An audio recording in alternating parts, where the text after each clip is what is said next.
وږې شوې ده. ماما زه ورته ډېرې دواګانې کومه. السلام علیکم ورحمت الله وبرکاتو. مرګرو د ماشومې فریاد کړی دی، دا ویډیو را سره وګورئ، بیا بعد کې زه هم پسو خبرې په باندې کوم. اول دا سیټ ته ویډیو راته ښکاري، اول دا ویډیو وګورئ او بیا بعد کې زه هم د سره څو خبرې په باندې کوم. السلام علیکم ماما.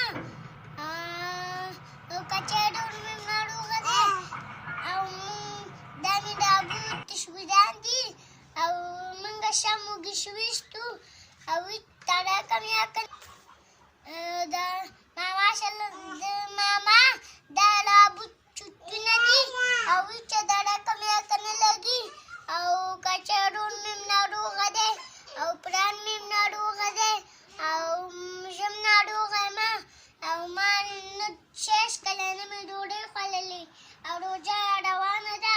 موږ شمدد وکړه او چې شیان یا که نشته دی او شمه وږي شویستو او پلار مې ناروغه دی او دا له ابو چټونه دي.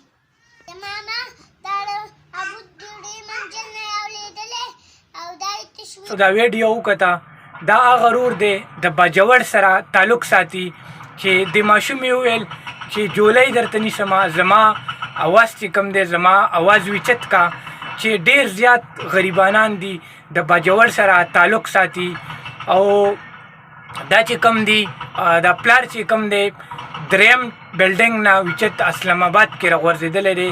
د ګټې وټې نن سبا وخت کې هېڅ حکم نشته دی، څه وسې نه کېږي. نو د ماشومې ما ته جولۍ ونیوه چې زمونږ اواز میچت کا کاکا ستاسو په مرسته باندې چې مونږ سره مدد وشي.